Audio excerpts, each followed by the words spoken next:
Hey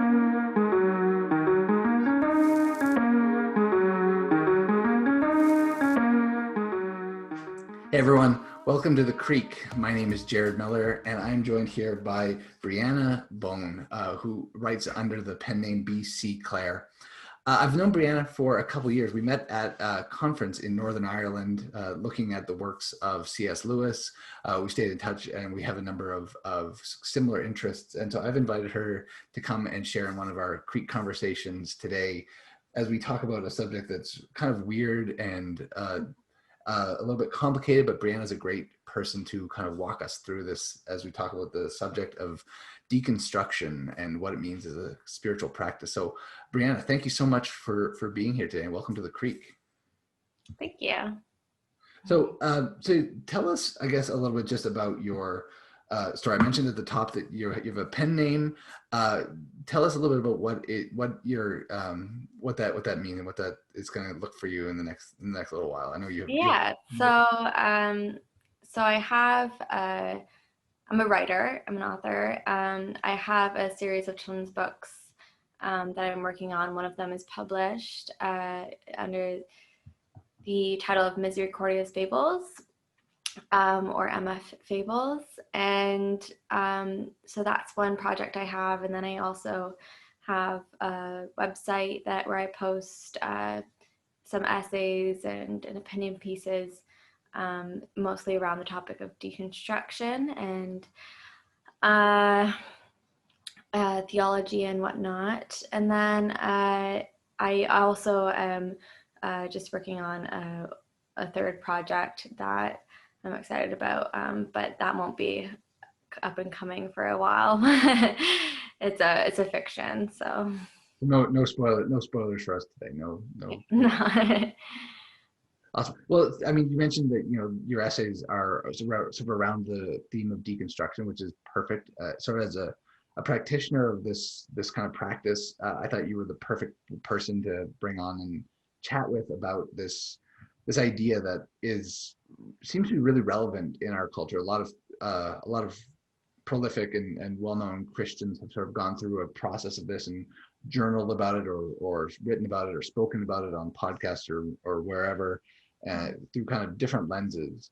But here at the Creek, as we sort of focus on what it means to be church for the secular age, as we kind of think about what it means to be a postmodern church, I thought that understanding some of deconstruction and would be kind of a helpful thing for us to kind of talk about, and I thought you'd be a perfect person to walk us through that. So why don't can you help us understand for a layman, for a lay person, what is deconstruction? Because as people who studied this more in depth, we can sort of have our own biases about it, but if you were explaining the idea or the concept or the underpinnings of deconstruction to somebody that you met on the street, how would you tell them what it is?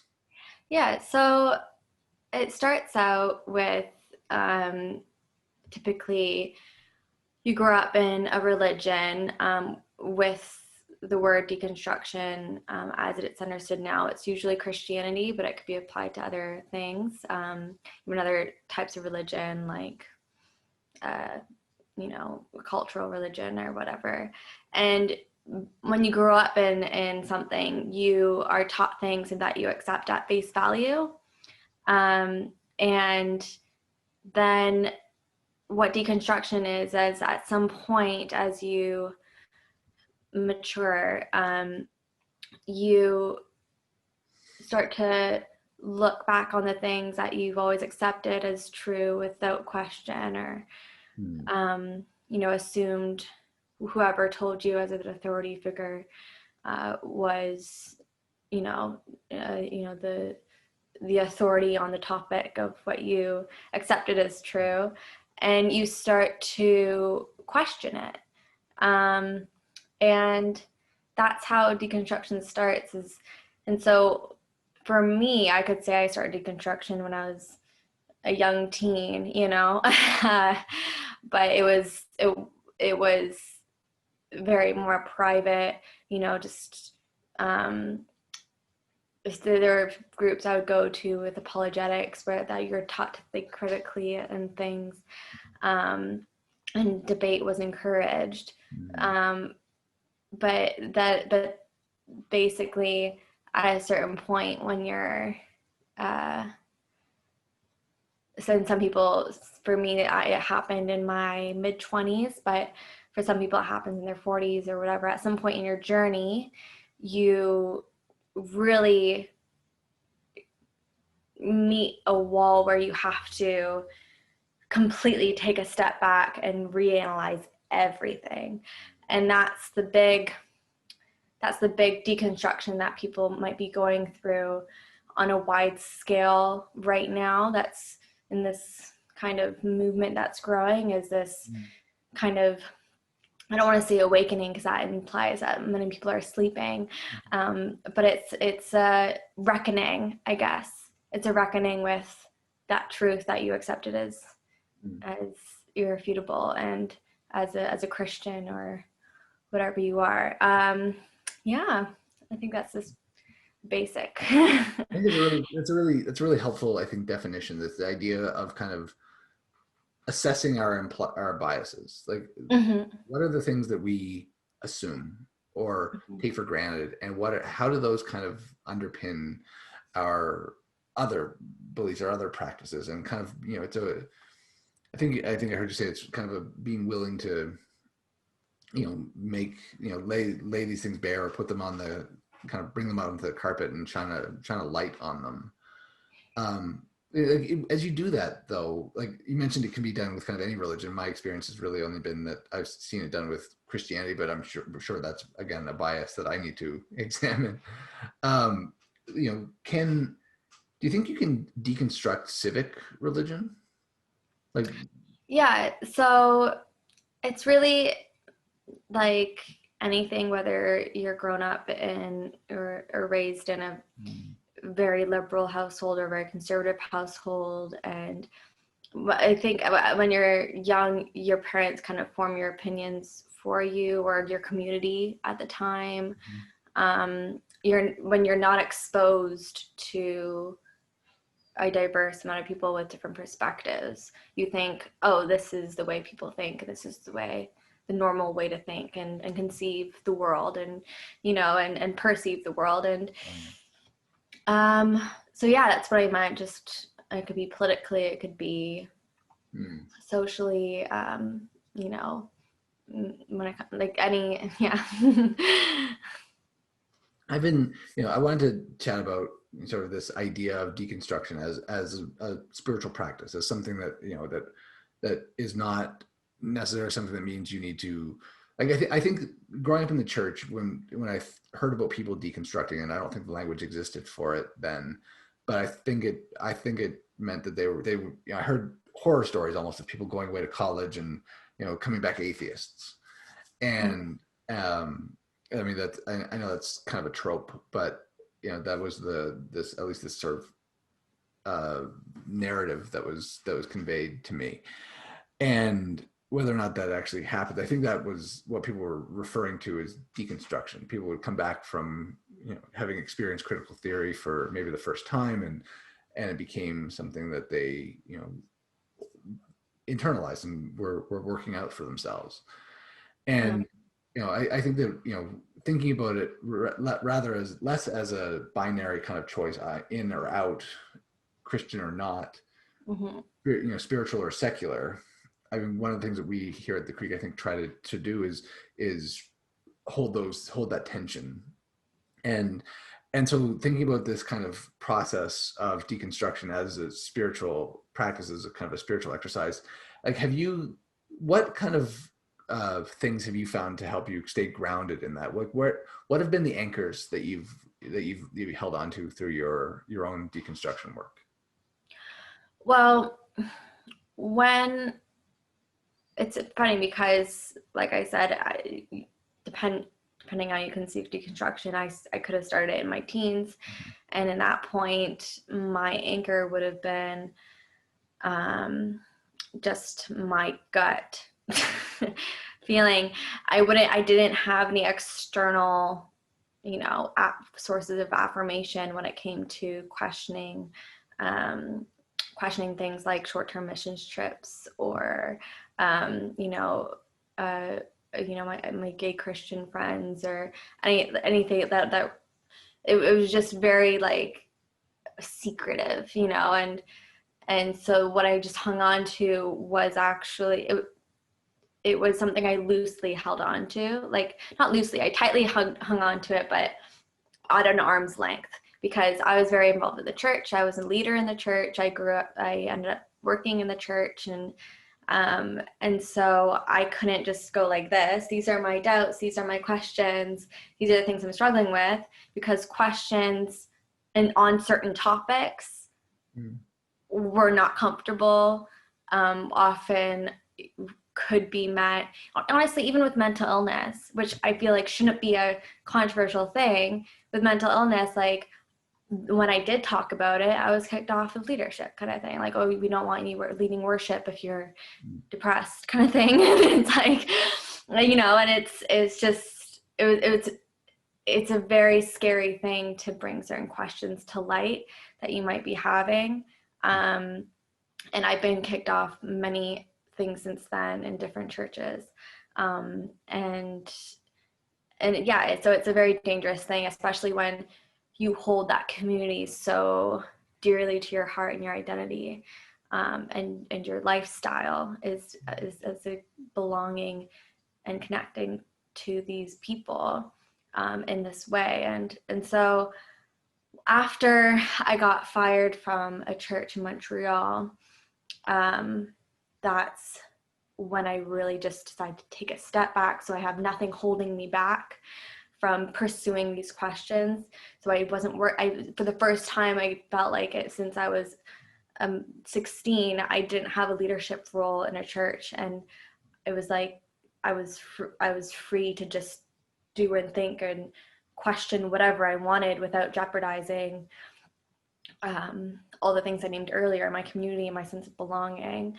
And so at that point, it was just a wild ride. Yeah. I mentioned sort of as we were chatting at the beginning that one of the, if theCreek had a sort of a key verse or a life verse or whatever you want to call it, it would be that line from Mark's gospel where father who's distraught says to Jesus, I believe, help my unbelief.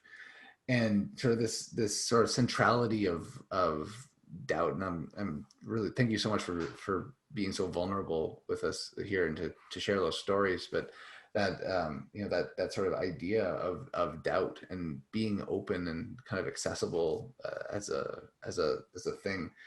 You mentioned that sort of at the beginning, your gut would be kind of your anchor and kind of lead you. And, like I think at the Creek, we've been exploring exactly that, how our heart is kind of a driving force for us. Have you found other anchors as you've gone further forward? Like have there been authors that have been helpful, or practices that you've adopted, or things that, like you mentioned you're a writer and that you do a lot of writing in the morning. Like how what are the sort of the other practical tools that you've held on to through this, or that you found helpful to hold on to?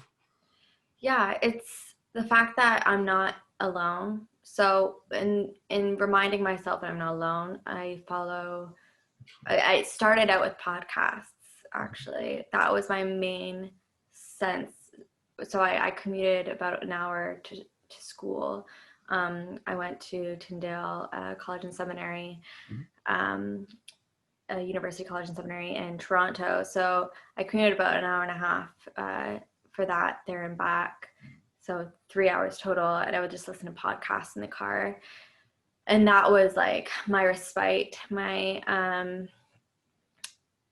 time to just be myself and feel like, so I was alone, but listening to the podcast. So it was the Liturgist podcast, Rob Bell's podcast, and the Deconstructionist podcast.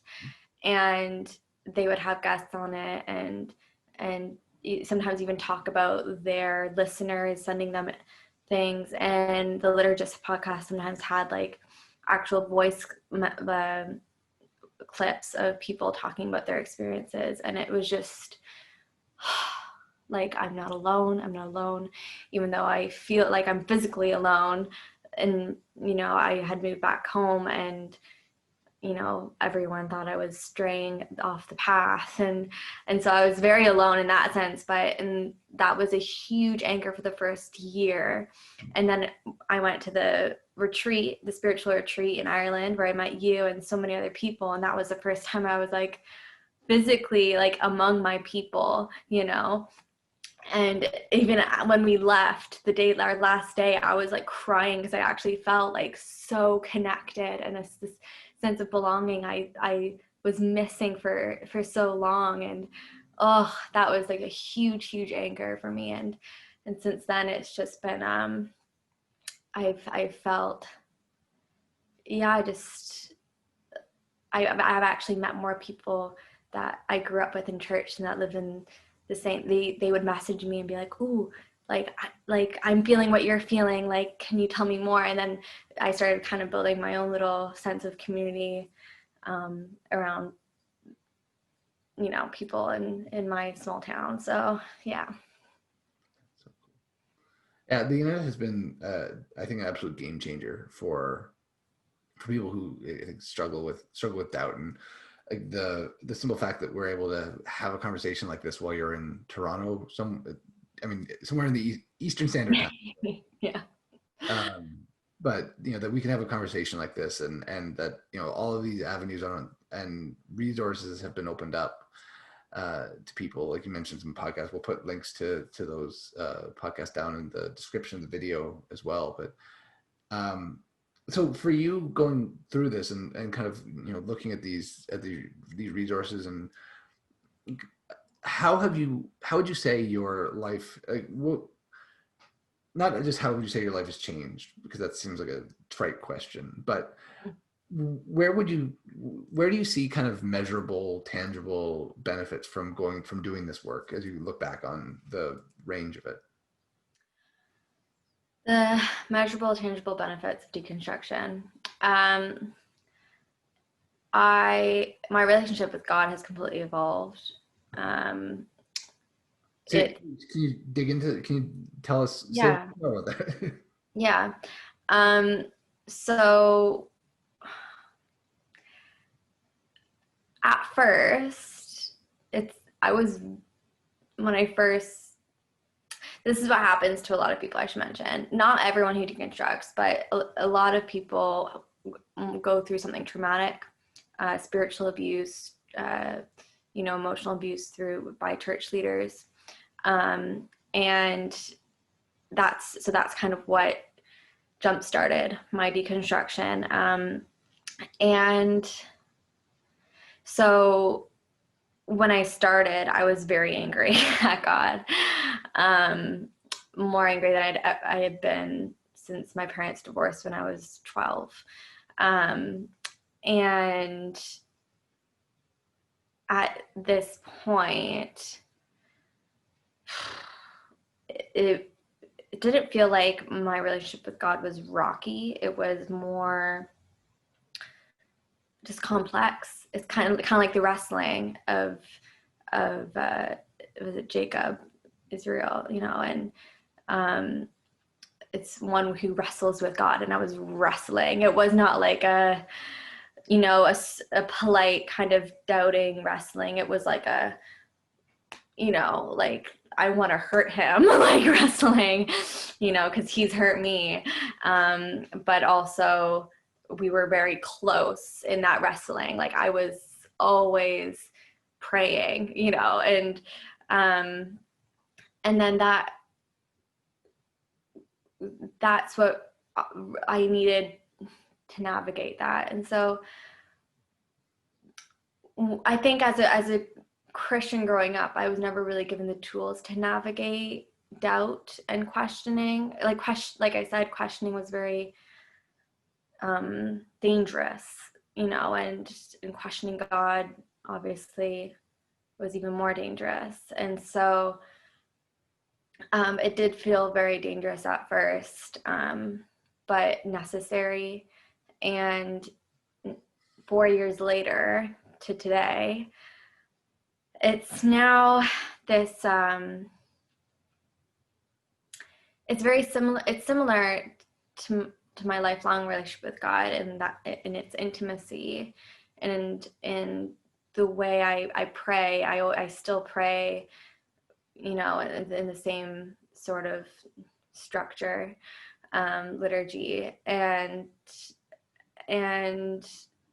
but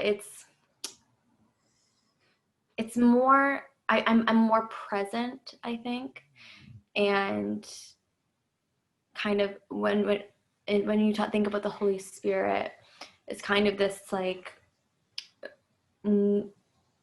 awakening of the Holy Spirit in my present day moments of, you know, just I started doing yoga, you know, which can be controversial in church, and just doing these practices and meditations, and it's more peaceful. I don't know, but it could change as life happens, and you know, hard times usually bring you closer to God, and so it's all a ride. But so right now, I think as a whole, compared to pre-deconstruction, it's much more kind of respect. Like there's a respect and peace in it. I don't know if that makes sense. Oh. Kind of hard to explain. Yeah, please come on my video and tell us, you know, the inner workings of your heart in yeah. And put words to things that you can't really put words to. Yeah, no big deal. But that's super fascinating. Like I love the way you describe that. You know, sort of that you know, that sense of almost a greater openness and that depth. I think is really special. I think that. Yes, and another thing I want to say is I forget the Hebrew word for it, but it's the word for salvation, and it literally means to be brought into a wide open space. And that deconstruction for me is like the most true experience to that word salvation, you know, that I've ever experienced, like that, to be brought into a wide open space. That's how it feels. What a great descriptor for it. I think that's that's wild to me. Like I love that. Thank you. That's oh, wow. That's a very short. I should have said that just to begin with. That's a very nice short answer. You know, that's such a beautiful word picture too. That this, you know, like everybody can picture like the serenity of being in a field and, you know, standing there and you know, on the one sense, you know, it can be a very lonely place, but it's also a place of great solitude and a place of great transformation. And this work of deconstruction really seems like it's really connected, you know, not just to your own discipleship, you know, to use that word, but you know, even to sanctification, to your sort of holiness, the way you're kind of progressing in your relationship with God is through this, you know, through this work of kind of navigating the ins, outs, and otherwise of a complex faith, really. I think it's really interesting that deconstruction has kind of helped you more succinctly articulate, you know, your own sort of faith picture. I think that's a beautiful thing. You and I think it's probably true for most people, and we touched on this a minute ago. You know, for people who grew up in more conservative, you know, it's not a great label, but who grew up in more rigid, I think, Christian denominations or churches or faith communities, or at least faith communities that had a prescribed way of experiencing God, and stressed a kind of discipline that went along with that. These seem to be the places where deconstruction happens. And one of the things that I've been really interested by is what does it look like to deconstruct from a progressive standpoint, from a more mainline? What does it look like to even deconstruct deconstruction? and Yeah. this idea of, you know, calling out what our kind of our biases are and the things that we assume about ourselves or about our kind of worldview. Um, do you think, how do you, if you were providing some kind of spiritual direction or spiritual guidance to someone who, to your younger self, so this is going to be kind of a weird question, and so I apologize for the clumsy way I'm framing it here. But if Yeah. you were offering spiritual guidance or spiritual direction to your 20-year-old self starting out on this road of deconstruction, um, how would you advise? Or I mean, maybe this is a clumsy question, but how would you advise somebody starting out in this journey of deconstruction, but starting out from a more progressive place than you grew up in? How would you advise them to start this work? Does that question make sense? Is it? Yeah, yeah. With a lot of grace for yourself. Mm, Be gentle with yourself. Um, it's know that you're not alone. For practical advice, just start by listening to people, to different voices, you know, because a lot about deconstruction is the fact that you've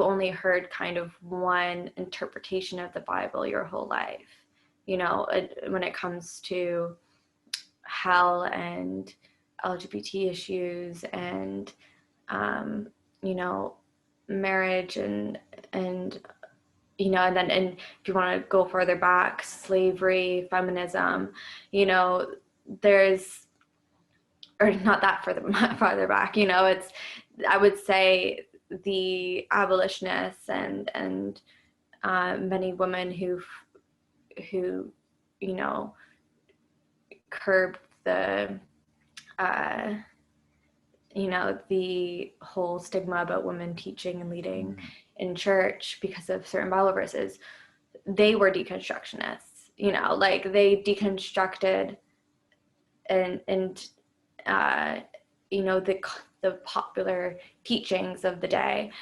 and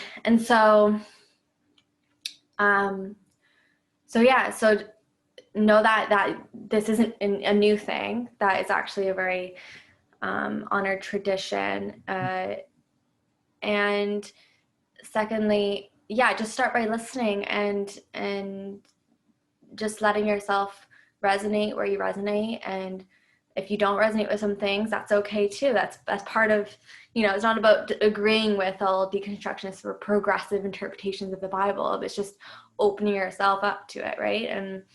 Um, and recognizing that the Bible is much bigger than you thought it was, you know, uh, and that's a good place to start. So one really gentle teacher in terms of all of this, Richard Bohr. He's a really gentle, might be a good start. And for me, I started with Peter Rollins, some of his books. How Not to Speak of God is a good one. And Rob Bell is great. Uh, yeah. And then there's for and honestly, just follow the questions that kind of weigh on you most. So for me, the question that weighed on me most was homosexuality and the approach to that in the Bible. So I was actually in school for, you know, I was studying theology and everything since I was 17, kind of in and out of university between working in churches and traveling and everything. And this was always something I came back to even in my studies. When we could write essays on something, like I would write it on this topic just to give myself permission to explore this topic even further. Now there's like so much more resources, even just in the past few years, of you know, the kind of biblical arguments and interpretations when it comes to the topic of being gay. And I don't remember the exact name of it right now, but there's a website that I'm like, I actually had to figure all of this out by myself, but it's just laid out perfectly on this website now. And it's just like annoying, but I'll find it for you. I've posted about it, but I don't remember the name of it right now. Yeah, thank you so much for this, for the wisdom you've shared with us today. This is incredible. How can people reach out to you if they have any questions, or how can people Yeah. get? My Instagram probably would be the best way. BC Clare, CLARE. Yeah, just drop me a DM. Beautiful, awesome. Well, thank you so much for this. Then it was great to catch up with you, and we're excited to see what comes next. Your books, where people buy them, on Amazon, or do you have a website? Or right now, because of COVID, it's there's just been some issues with getting my children's book out online. But yeah, if you follow me on Instagram, you'll be able to see updates on my books and stuff. Awesome. Well, thank you so much. And if you have enjoyed this conversation, make sure that you are subscribed to theCreek's YouTube channel as well. Share this video with people that you love or that you think it might help. For now, take care of yourselves and take care of each other, and we'll talk to you soon. Take care. All the best. Bye.